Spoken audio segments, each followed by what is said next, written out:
2 discuss करते हैं। Case 2 में क्या है, ऑब्जेक्ट का पोजीशन हम लोगों ने डिसाइड कर लिया है, इमेज का पोजीशन भी समझ में आ गया है, कहाँ बनना है, इन्फिनिटी पे बनना है और वर्चुअल बनना है, ठीक है। तो नेक्स्ट हम लोग इसमें मैग्निफिकेशन की बात करेंगे। किस तरीके की मैग्निफिकेशन की बात करेंगे, तो सर एंगुलर मैग्निफिकेशन की बात करेंगे, क्योंकि इमेज आपका इन्फिनिटी पे बन रहा है, ठीक है। तो इसके लिए आपको एंगल सबटेंडेड बाय इमेज भी चाहिए और एंगल सबटेंडेड बाय ऑब्जेक्ट भी चाहिए, ठीक है। तो चलो सबसे पहले हम लोग ऑब्जेक्ट के पोजीशन को ड्रॉ करते हैं, क्योंकि ऑब्जेक्ट का पोजीशन हम लोगों को एटलीस्ट पता है 25 सेंटीमीटर पे, ठीक है बच्चों। तो चलो हम लोग लेंस को ड्रॉ करते हैं।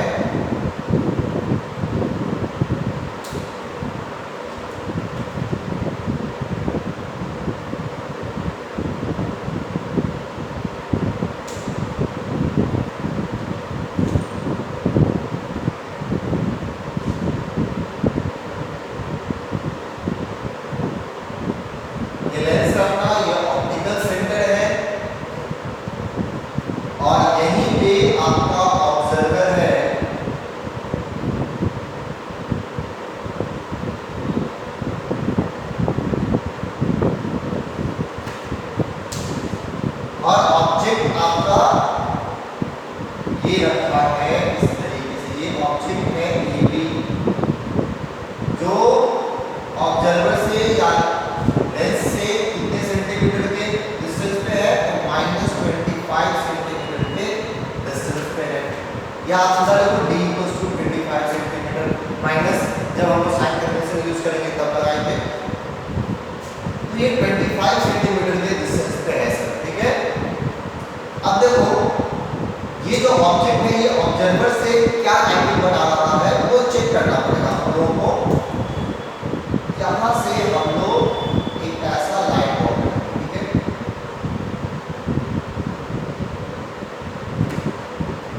तो ये पोजीशन लेंस का है, ये पोजीशन आप ऑब्जर्वर का मान लो, और ये जो एंगल बना रहा है यही आपका एंगल है थीटा ओ, मतलब angle subtended by object from the observer। यहाँ पर मेंशन करो ये भी क्या है अपना ऑब्जेक्ट।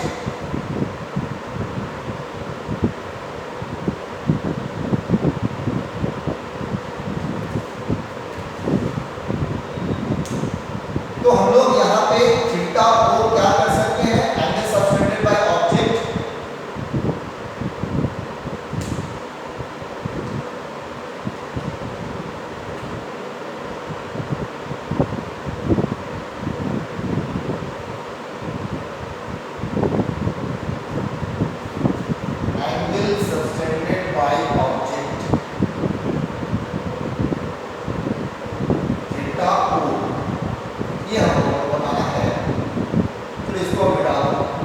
जरूरत था इसलिए हम रखे हुए थे, बट चलो देखते हैं। तो थीटा ओ किस तरीके से निकालेंगे, थीटा tan थीटा ओ, यानी tan थीटा ओ, तो tan theta is perpendicular by base, तो इसका जो भी हाइट है वो अगर h मान लेते हैं, h है ऑब्जेक्ट हाइट,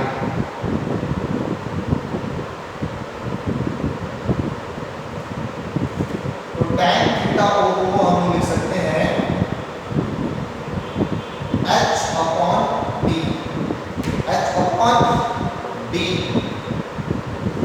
ये है मेरा इक्वेशन h/d, ठीक है। अब देखो यहाँ पर क्या है कि ये जो एंगल है ये एंगल होगा बहुत छोटा, क्यों, क्योंकि जब हम लोग लेंस का यूज करते हैं तो किसी छोटे ऑब्जेक्ट को देखने के लिए यूज करते हैं, तो इसका हाइट बहुत छोटा होगा, तो ये एंगल भी छोटा ही रहेगा, छोटे ऑब्जेक्ट को देखता है, तो ये हाइट बहुत छोटा होने के कारण ये एंगल भी बहुत छोटा होगा, और जब एंगल बहुत छोटा होता है तो हम लोग tan थीटा को अप्रॉक्सीमेटली इक्वल टू थीटा लिख सकते हैं।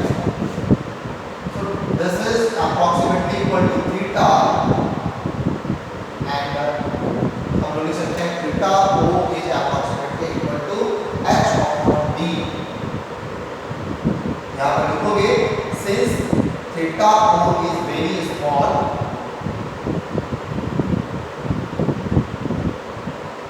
tan theta O is approximately equal to theta O, that's it। ठीक है बच्चों, तो ये रहा मेरा इक्वेशन नंबर 1। ठीक है,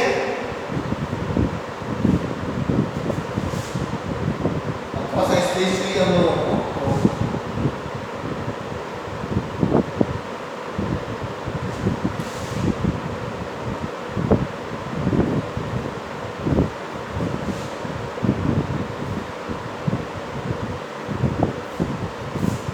इधर हम लोग साफ कर देते हैं।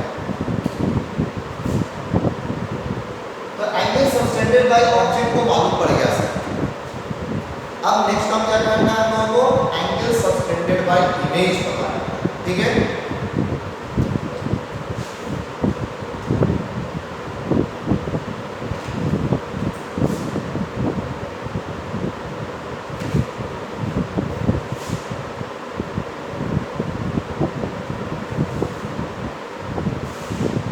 एंगल सबटेंडेड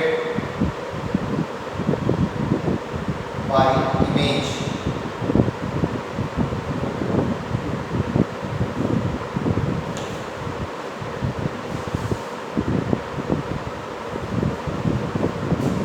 इमेज के द्वारा एंगल क्या बनता है ये देखना है आपको। ठीक है बच्चों, सबसे पहले लेंस बनाओ।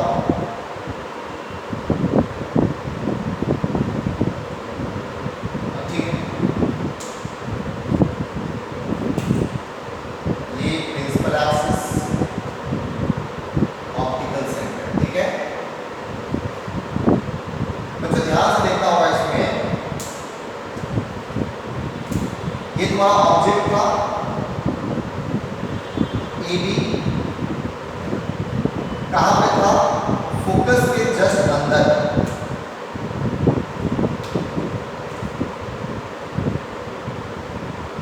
ये अपना फोकस था। ठीक है बच्चों, ये फोकस के जस्ट अंदर आपका ऑब्जेक्ट है AB।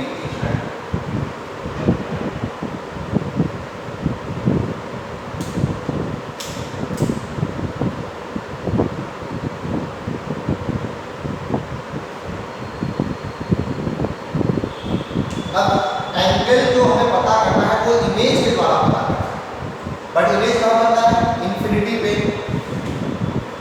अब इंफिनिटी कोई लास्ट पॉइंट है नहीं तो हम लोग बना सकते हैं। इस कंडीशन में क्या करना है, एंगल सबटेंडेड बाय इमेज पता करना है हमको। इमेज कहाँ पे है, इंफिनिटी पे। इंफिनिटी कोई पॉइंट होगा कहीं पे, वो मुझे पता है नहीं, क्योंकि इनफाइनाइट का तो कोई अंत है ही नहीं, इनफाइनाइट कोई एब्सट्रैक्ट फिगर ही नहीं। तो हम लोग इमेज को बना ही नहीं सकते अभी यहाँ पर कि किस जगह पर एब्सट्रैक्टली जा करके ये इमेज बनेगा। तो खैर इसी प्रॉब्लम को सॉर्ट आउट करने के लिए हम लोग एंगुलर मैग्निफिकेशन की बात करते हैं, और एंगुलर मैग्निफिकेशन के लिए ऑब्जेक्ट का एब्सट्रैक्ट पोजीशन पता करने का जरूरत नहीं है। ऑब्जेक्ट या इमेज जो कोई भी है से आने वाले रेज को आप आइडेंटिफाई करो।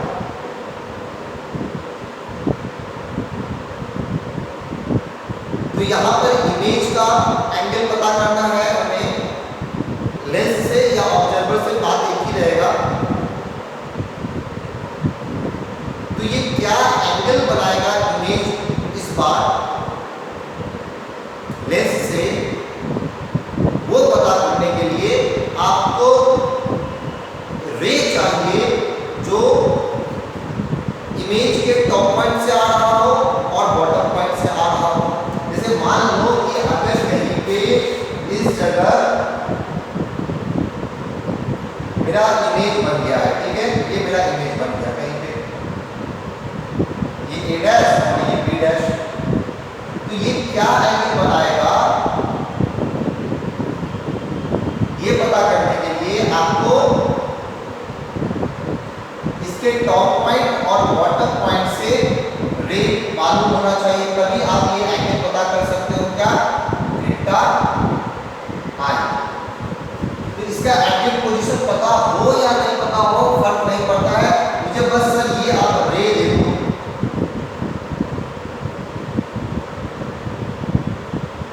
डॉटेड लाइन क्यों बना है, क्योंकि ये वर्चुअल इमेज बनेगा, तो यहाँ पे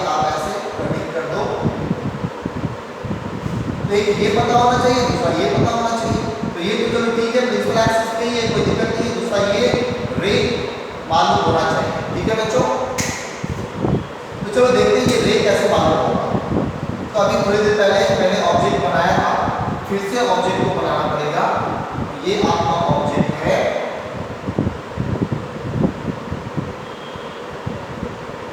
ए डैश और बी डैश।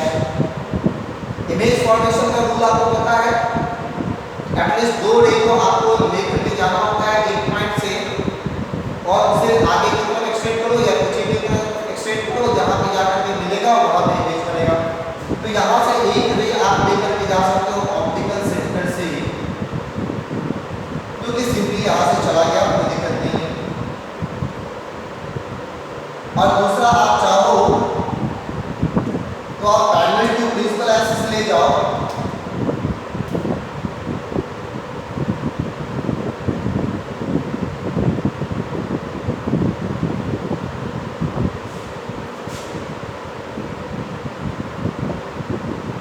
और ये इस तरीके से जाएगा।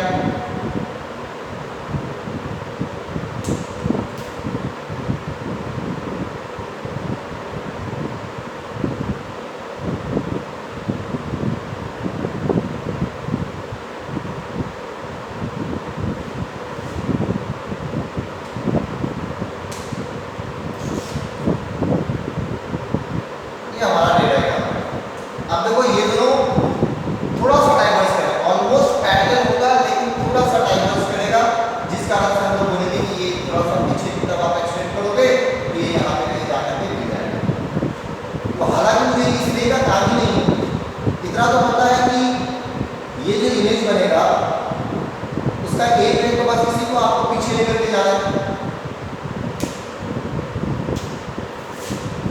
तो इसे भी पीछे लेकर के जाओगे तो ये डॉटेड लाइन आपका बनेगा इस तरीके से। तो अब देख लो कि ये एंगल कितना है, तो ये एंगल पता करने के लिए थीटा आई आप लोग इस ट्रायंगल को भी कंसीडर कर सकते हो।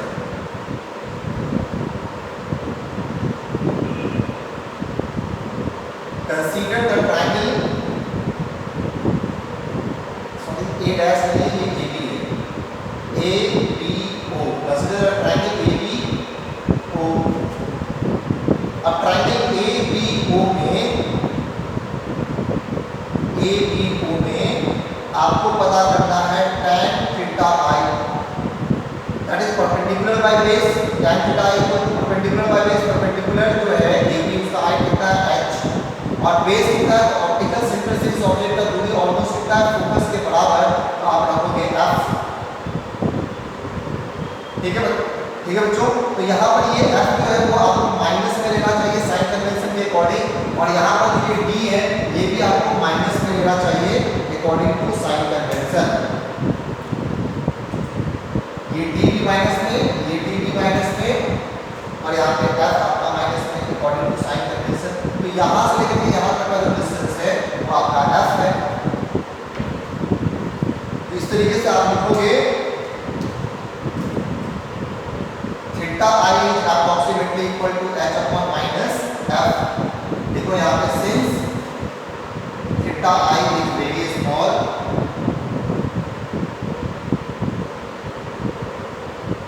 तो tan theta I is approximately equal to theta I, that's it. और ये हो गया हमारा equation number 2।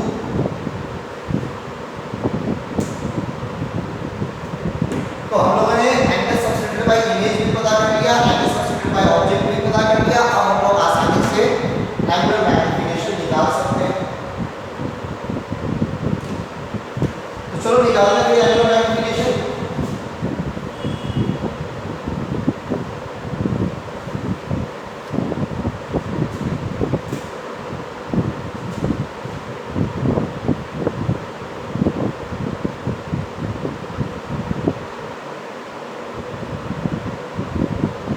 Equals to theta I upon theta ओ।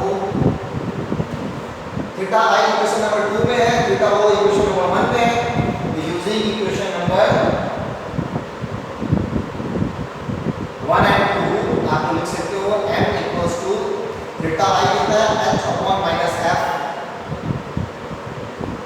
और थीटा आपको देता है h अपॉन माइनस डी। तो ये h और h कैंसिल हो जाएगा, तो आपके पास बचेगा m equals to d upon f। ये हो जाएगा एंगल मैग्निफिकेशन। यहाँ पे d कितना है 25 सेंटीमीटर आपको लेना है। तो ये था केस 2। सिंपल माइक्रोस्कोप में ये था आपका केस 2। तो केस 2 में मैग्निफिकेशन कितना है d बाई f। केस 1 में मैग्निफिकेशन कितना था 1 प्लस d बाई f। ये था केस 1 में और ये है केस 2 में। किस केस में मैग्निफिकेशन ज्यादा है, केस 1 में या केस 2 में?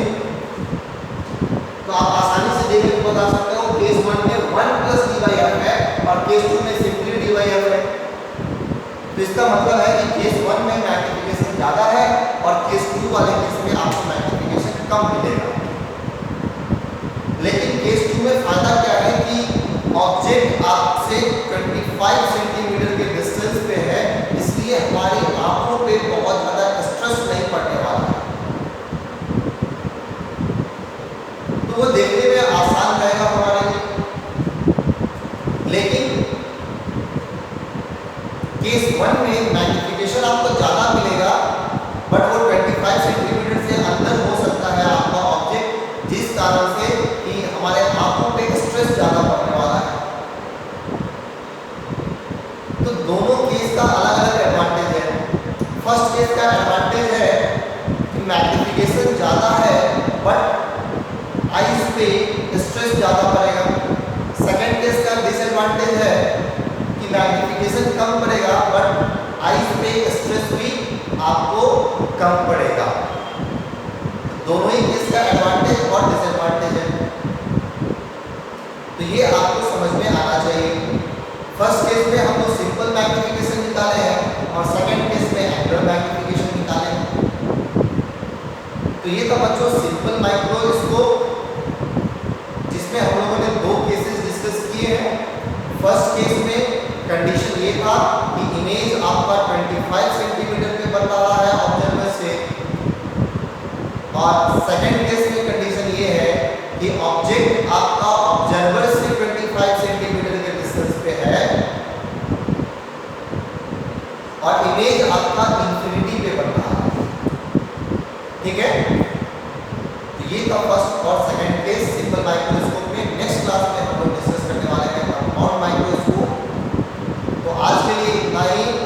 आप लोग इस टॉपिक को बहुत अच्छे से पढ़ें, बहुत अच्छे से रिपीट करके देखें, नोट्स बनाएं, याद रखें सारे पॉइंट्स को, तब जाकर के हम लोग सेकंड केस मतलब जो सेकंड टॉपिक है माइक्रोस्कोप